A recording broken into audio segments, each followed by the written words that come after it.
Halo guys, di video kali ini kita akan membahas materi CA ya terkait dengan sistem informasi dan pengendalian internal. Kita akan masuk ke topik pertama ya. Topik pertama itu sistem informasi dan pengendalian internal akuntansi. Ya, jadi topik satu itu em,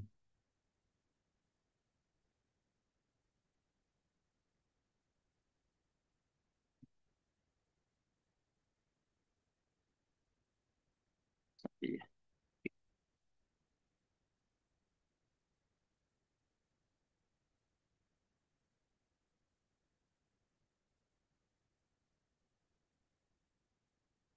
oke, jadi topik satu itu terkait dengan sistem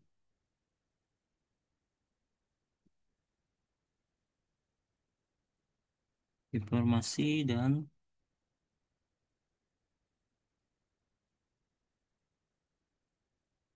pengendalian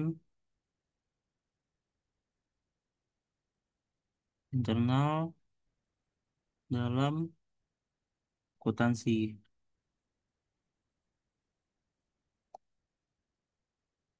Oke. Nah, kita bahas sesuai sesuai silabus.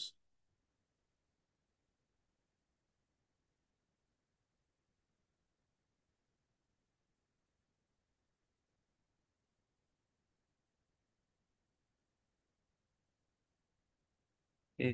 Yang pertama itu adalah tentang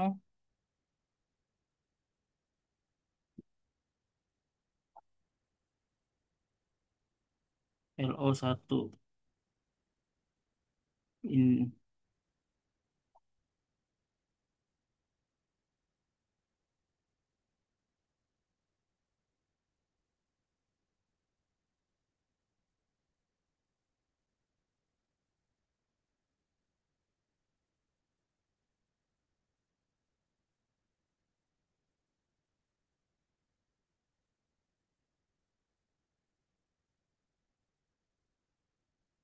Kalau diketik aja kali ya.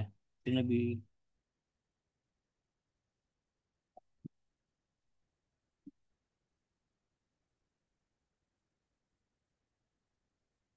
oke.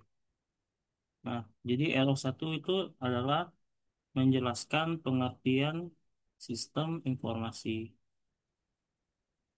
Ya, kalau secara garis besar, jadi sistem informasi itu didefinisikan sebagai sekumpulan komponen yang saling terhubung,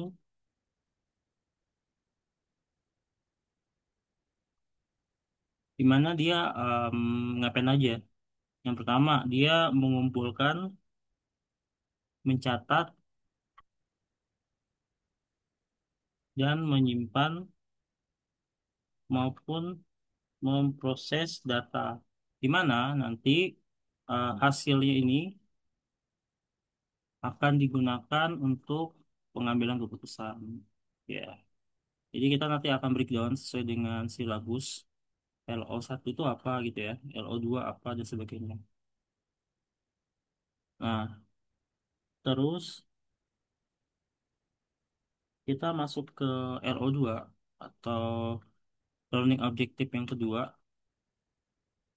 Itu kita diminta untuk menjelaskan tentang dan mengaplikasikan komponen dalam sistem informasi. Jadi komponen, misalkan ada pertanyaan di soal komponen dalam sistem informasi itu apa aja gitu. Yang pertama,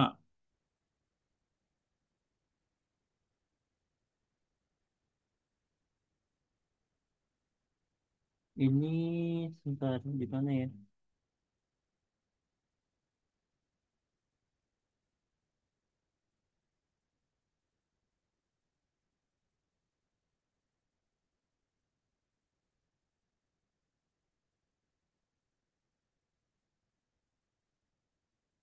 Oke. Jadi yang pertama adalah people. Ini artinya adalah orang-orang yang menggunakan sistem informasi. Terus yang kedua itu kita punya yang namanya prosedur.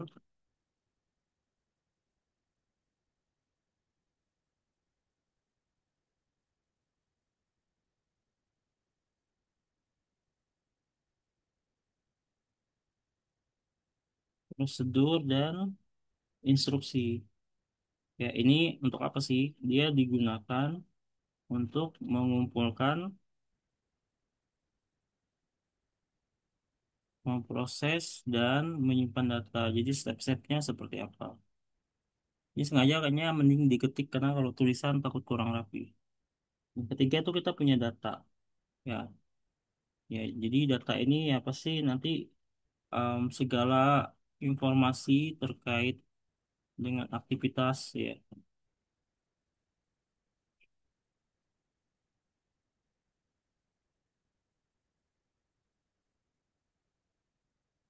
aktivitas bisnis. Yang keempat itu ada namanya perangkat. Perangkat lunak ini ya, digunakan untuk apa? Dia untuk memproses data. Nanti kita akan belajar mungkin secara detail perangkat lunak seperti apa yang digunakan. Yang terakhir adalah sorry, yang kelima in infrastruktur, teknologi dan informasi. Ya ini contohnya apa? Contohnya ada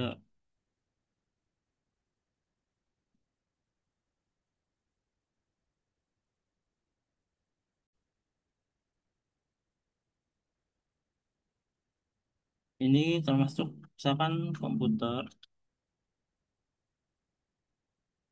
perangkat tambahan, dan perangkat.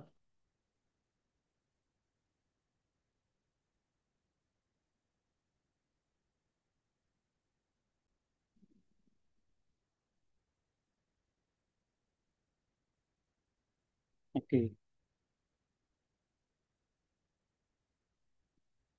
tadi sampai infrastruktur teknologi dan informasi. Oke, ini contohnya komputer, perangkat tambahan, dan perangkat komunikasi. Yang terakhir adalah harus punya namanya pengendalian dan langkah keamanan internal. Oke. Jadi kurang lebih ada 6 poin. Kalau misalkan ditanya, jelaskan kasus ini menggunakan komponen-komponen yang ada dalam sistem informasi. Jadi kita harus menganalisisnya dengan 6 ini. Ya, people-nya seperti apa, prosedurnya seperti apa, datanya seperti apa, perangkat lunaknya seperti apa, sampai dengan pengendaliannya. Nah, di RO ketiga ini tentang menjelaskan jenis em, sistem informasi dan hubungannya antara. Oke, jadi nanti kita akan menjelaskan yang pertama, yaitu adalah sistem informasi manajemen ya. Jadi kalau sistem informasi manajemen ini memang em, dia mendukung, dia untuk mendukung kebutuhan informasi bagi manajemen menegak, bisa middle ya.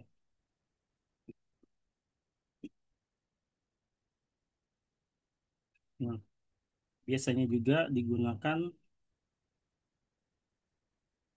untuk melakukan evaluasi kinerja perusahaan.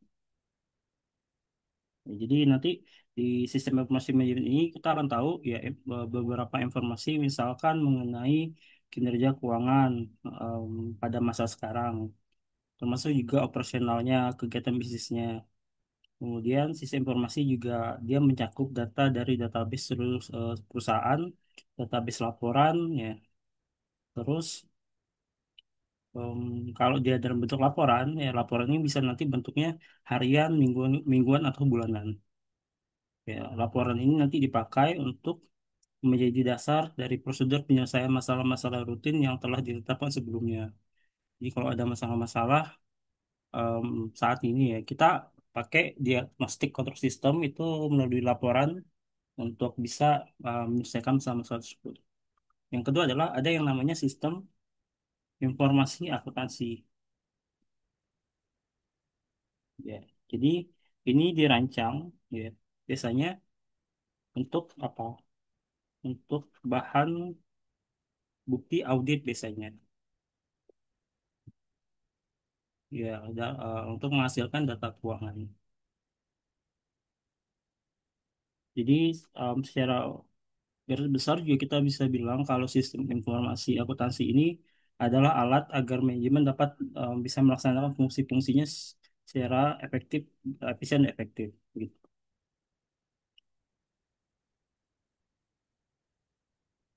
Hmm, untuk sistem informasi akuntansi mungkin nanti akan kita bahas ya, mungkin secara detailnya di sistem informasi akuntansi itu ada apa aja sih proses-prosesnya. Ya ini cuman hanya untuk gambaran teori karena ini masih topik satu ya. Nah, yang ketiga adalah sistem informasi manajemen. Sorry, eksklusif. Ini eksekutif. Oh, eksekutif. Eksekutif. Yang pasti ini sistem informasi yang memang dirancang ya, untuk bagian top level ya top management baik dari internal maupun eksternal dalam membuat keputusan. Jadi mungkin nanti sifatnya kalau sudah di level mungkin kalau di level staff atau di level bottom management itu sifatnya akan akan sangat laporan itu akan sangat detail, teknis dan sangat rinci gitu ya. Nah, em, tapi kalau sudah masuk ke middle, mungkin sudah masuk ke level top, mereka biasanya akan langsung informasinya adalah yang sifatnya itu ringkas ya, ya dan komprehensif. Ya, jadi yang hal-hal teknis itu sebenarnya sudah dibahas mungkin di level bottom atau middle management gitu. Nah, sekarang kita akan masuk ke RO keempat. Ya. RO keempat ini dia terkait dengan mengaplikasikan peran, oke, mengaplikasikan peran akuntansi, sorry, peran profesi akuntan dalam kaitannya,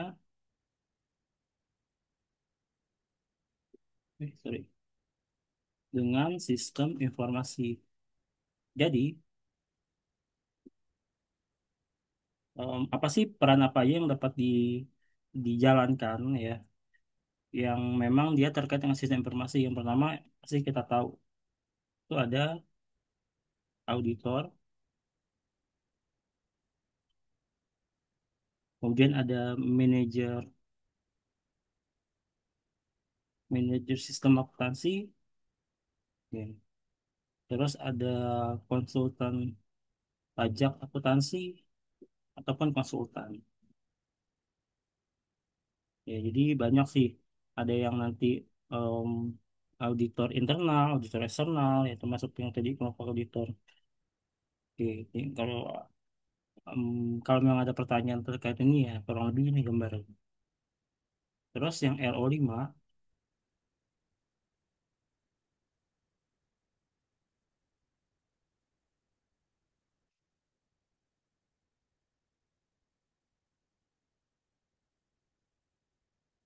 RO5 ini dia terkait dengan memahami perkembangan teknologi informasi. Oke, jadi memahami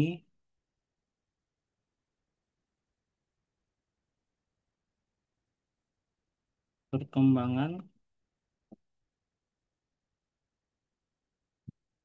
teknologi informasi. Yang pertama kita bisa lihat itu big data ya, big data analisis ya, big data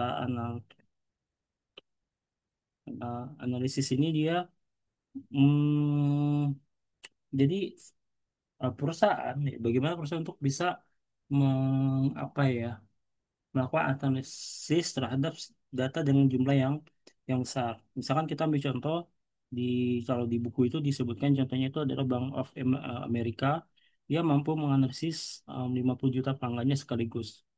Ya, jadi dia tahu nanti dia bisa tahu setiap pelanggan itu apa apa sih preferensi dari pelanggan, ya. Terus dia juga nanti perusahaan bisa mengambil keputusan nanti akan menyajikan atau menawarkan yang seperti apa untuk pelanggannya, yaitu big data analysis. Atau contohnya di sini banyak sih. Jadi intinya kita memanfaatkan sejumlah data yang yang besar. Jadi nggak yang kecil-kecil lagi sifatnya. Ya, mungkin kalau perusahaan yang sudah berjalan dari tahun sekian itu bisa kita kategorikan mereka sudah memakai big data analisis ya. Jadi big data dia memang besar secara secara datanya kan data itu akan terus ada gitu. Bahkan untuk perusahaan yang sedang aja, misalkan untuk perusahaan kecil ya, kalau dia em, perusahaannya sudah berjalan lama dan kalau Excelnya atau sorry kalau datanya misalkan kita kita satukan itu mungkin sudah jadi sangat besar. Nah, sekarang pertanyaannya bagaimana mengelola data tersebut. Oke. Itu mungkin nanti di chapter-chapter berikutnya akan terlihat. Yang kedua adalah Internet of Things, IoT.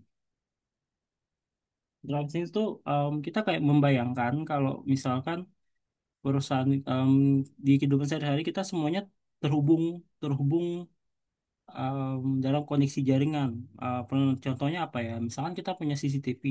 Dulu kan CCTV itu kita harus akses offline ya, maksudnya bukan offline sih. Kita harus iya offline dan kita harus cek di rumah kita gitu. Kalau kita ingin melakukan pengecekan CCTV, kita akan cek kita harus berada di dekat CCTV-nya. Nah, kalau sekarang semua jaringan terhubung sehingga kita bisa melakukan pengecekan apa ya, pengecekannya itu nggak harus kita bisa melalui smartphone atau melalui macam-macam lah misalkan untuk mengecek keadaan CCTV dan sebagainya. Atau kalau kita memang misalkan ada perangkat-perangkat di rumah yang sudah berbasis Internet of Things yang sudah canggih gitu ya, kita bisa misalkan lupa matiin lampu ya, kita bisa dari jarak jauh untuk mematikan lampu tersebut. Jadi konsep Internet of Things itu apa yang biasanya apa yang ada di sekitar kita itu akan jadi terhubung satu sama lain gitu. Ya misalnya kita lupa lupa matiin AC ya, kita bisa dari smartphone kita gunakan kita bisa mematikan itu. Yang ketiga ada yang namanya blockchain. Blockchain ini emang agak complicated penjelasannya. Intinya nanti um, si blockchain ini dia ada kayak sekumpulan orang. Misalkan katakan ada 5 orang yang punya buku, ini istilahnya ya. Mereka punya buku catatan transaksi bersama. Ya, bayangin kita punya buku yang di mana buku itu 5 orang ini bisa mengakses atau bisa sorry bukan mengakses, em, apa ya istilahnya? Eh, jadi mereka bisa menulis transaksi mereka di buku itu gitu ya, menulis bersama di buku itu. Ya, misalkan contohnya mereka menulis itu di halaman pertama ya. Jadi halaman pertama ini dalam sebuah buku tuh halaman pertama ini dia ada catatan transaksi. Catatan transaksi ini akan dikunci atau disegel dengan yang kita sebut namanya hash. Ya, disegelnya ini dia berupa apa ya? Kode ya, kode di mana kodenya ini kalau kita lihat di internet kode hash. Contoh ya, jadi misalkan kita pengen ngetik ngetik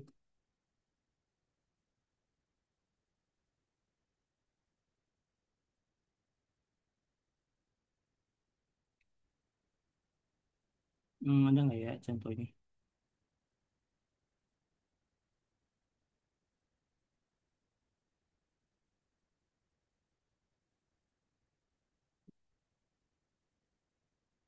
Nah, misalkan kita mau ngetik ini nih, hello gitu ya. Kita mau ngetik hello. Nah, hello ini kan berupa kata-kata. Hello ini bisa kita transform atau kita ubah bentuknya ya melalui melalui sistem melalui jaringan sistem dan mesin gitu ya menjadi kode kode tertentu. Ya ini misalkan nih contohnya.